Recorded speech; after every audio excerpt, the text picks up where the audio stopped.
我哋今日嚟講下日本二戰嗰陣嘅日本士兵咧，可以話係人渣之中嘅人渣啊！唔係，但係中國歷史係咁樣寫嘅。其他比較殖民過嘅國家咧，例如朝鮮啊、菲律賓嗰啲咧，佢哋嘅歷史書咧都話二戰裏邊嘅日本仔咧係人渣之中嘅人渣嘅。呢個民族咧唔死冇天理咁樣嘅。咁日本仔係咪一直都係咁樣嘅咧？咁殘暴嘅咧？但喺二戰之前啊，一戰之前啊，日俄戰爭嗰陣咧，一個新聞記者話啊，日本仔咧係非常之善待戰俘啊！佢寫咗回憶錄嘅，話日本仔咧對投降咗嘅敵人咧係充分咁表現出騎士精神啊！戰俘嘅待遇咧非常之好嘅，實際上任何一個軍隊咧都超越唔到日本仔咁樣嘅啊！一戰嗰陣啊，對德國戰俘咧亦都好嘅啊，去俾佢哋搞足球比賽啊，可以搞戲劇表演啊，仲有呢個短途旅行添嘅啊，名到不得了嘅。同二戰嗰陣咧，完全係天同地嘅分別嚟嘅。嗱，前後一對比啊，咁究竟日本發生咗啲咩事，令到佢二戰嗰陣咁樣變態咧啊？因為話事嘅人唔同咗啊！嗱，通過親身經歷同埋歷史啊，我嘗試嚟分析俾大家聽，點解二戰嗰陣日本仔會咁撚變態啊？但係而家就喺日本，要見到日本人咧，無論男女啊，絕大部分咧都撚有禮貌嘅啊，鞠躬鞠到你方嘅，兩個膝頭哥咧跪喺度嚟幫你試鞋嘅，唔買咧都好似唔好意思咁嘅。我有一次啊，喺京都邊邊一個農村地方啊，肚餓，日本農村咧真係好撚落後㗎，想揾嘢食咧都唔係咁容易嘅。我見到一間店啊，似有嘢食喎咁樣，於是走埋去，すみません，我好撚肚餓，有冇嘢食咁樣啦啊？一個阿婆咧就行咗出嚟嘅，我唔知佢噏乜啊，大概意思咧就話我哋呢度係住宿嘅，呢個鐘數冇嘢食咁，冇嘢食咪走咯。點知個阿婆咧就追咗出嚟啊，咦牛和手指指咁樣，唔知噏乜實嘅，大概意思咧應該係話邊度有嘢食咁樣，我聽唔明啊。於是咧佢話帶我去咁樣，佢年紀咧都比較大嘅，行路咧都唔係好方便嗰隻嘅。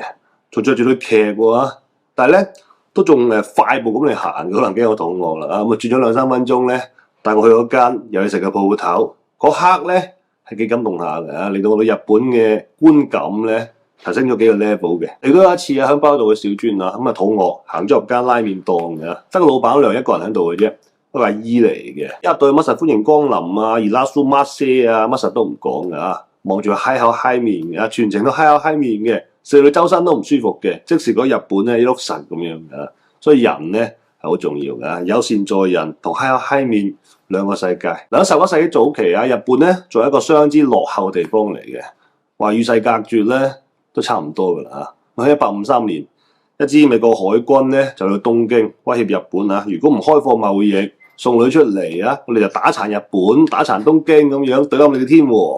日本仔何曾見過啲咁威武嘅艦隊啦，於是被逼咧簽咗一堆嗰啲咁嘅屈辱嘅貿易條約嘅。嗱，佢哋呢個民族啊，即係大和民族啊，雖然當時都冇乜料到，但係咧係一個好驕傲嘅民族嚟嘅啊！老子天下第一啊，同夜郎差唔多啦啊！而家俾美國佬咁黑法，於是咧成班友咧就發奮圖強啊，搞咗個明治維新出嚟嘅，又抄英國佬咧玩什麼議會制啊，玩資本主義全民996，短短幾廿年咧就變成咗個現代化嘅工業國家啦，冇料嗰陣咧已經自大啦，而家有料仲更加啦嚇。由於日本咧位於個環太平洋火山帶啊，經常地震嘅，及中朝鮮個位咧想上岸咧已經上咗幾百年嘅，突然上親咧都俾中國打殘嘅，而家唔抽得機會嚟啦嚇。於是咧佢出兵朝鮮啊，同當時嘅清朝咧開拖啦。我歷史都學過啊，叫做甲午中日戰爭啊，就係呢鑊嘢咧打殘咗清朝嘅，朝鮮獨立啦。連台灣都冇埋，跟住咧，日本仔繼續擴張啦。咁喺呢個時候咧，俄國咧都搞緊擴張嘅，想控制朝鮮啊，同埋清朝嘅老巢啊，即係叫做滿洲地區啦。跟住日本仔咧派人過同俄國佬講數啦，不如咁啦，你哋攞滿洲，朝鮮半島歸我啦咁樣。但俄國佬咧串到無倫啊，無視日本仔嘅，陸續咧傾咗幾年，俄羅斯佬咧都睇佢唔起啊，唔係啊，係睇佢唔到㗎。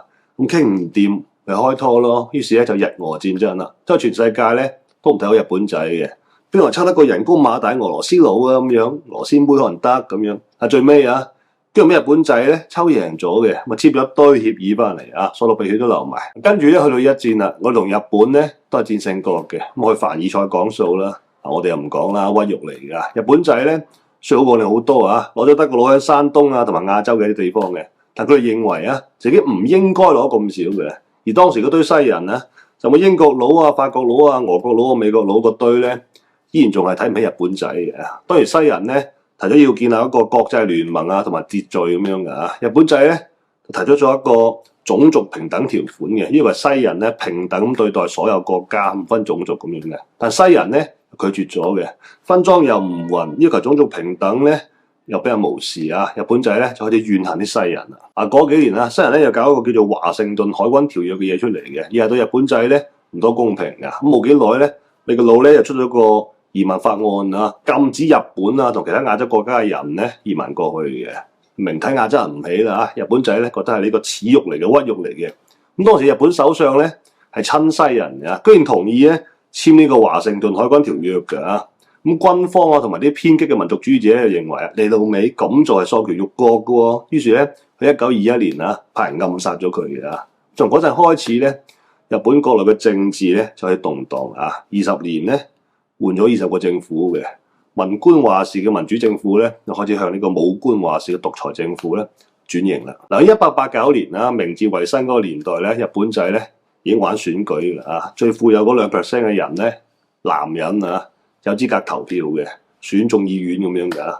去到1925年啦，所有男性咧都獲得咗呢個投票權嘅。嗰陣女仲未得㗎，去到1945年打敗仗之後咧先可以投票嘅。咁權力咧開始移交俾人民咧。係好事嚟嘅，咁但係咧，佢哋可能認為咧，佢哋呢個選舉制度咧，超級之優秀、好優越啊！又立咗條法喎，呢條法就話啦，任何企圖破壞日本現有政治制度嘅運動，都定義為犯罪咁樣。即係你提個意見批評下，話咁樣唔好嘅咁樣，可以話你尋叛之事嘅，動幾多動啊！跟住好多民族主義者咧，就開始用呢條法律咧，就亂咁扣帽子啦。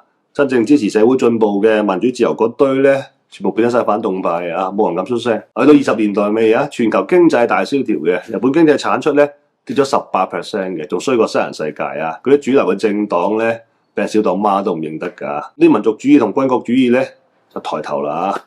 自從1905年啊打殘咗俄國之後咧，日本就有駐軍咧向東北㗎啦。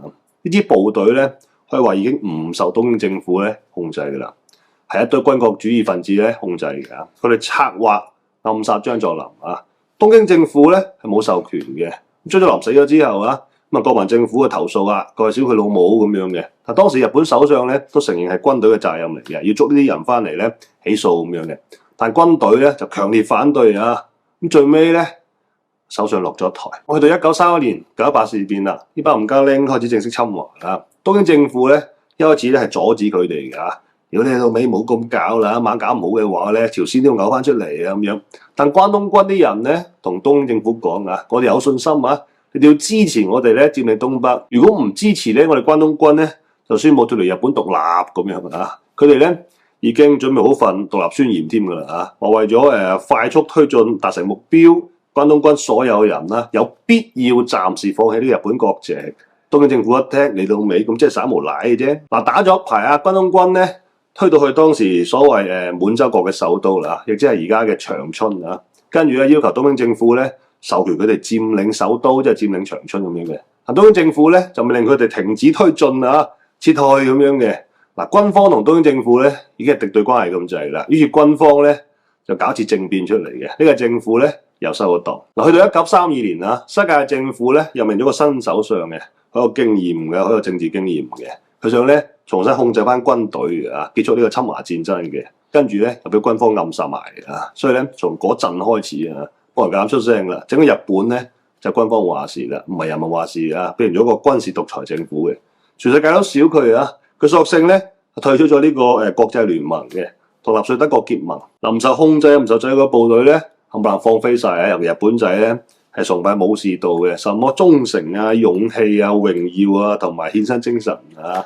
喺日本咧，可能係高尚嘢啊，但其實咧係助長美化暴力嘅文化嚟嘅。冇制約放飛晒，人類嘅原始暴力基因咧釋放晒出嚟嘅。唔單止南京啊，喺菲律賓馬尼拉咧，佢都殺咗50萬人嘅，勁過南京啊！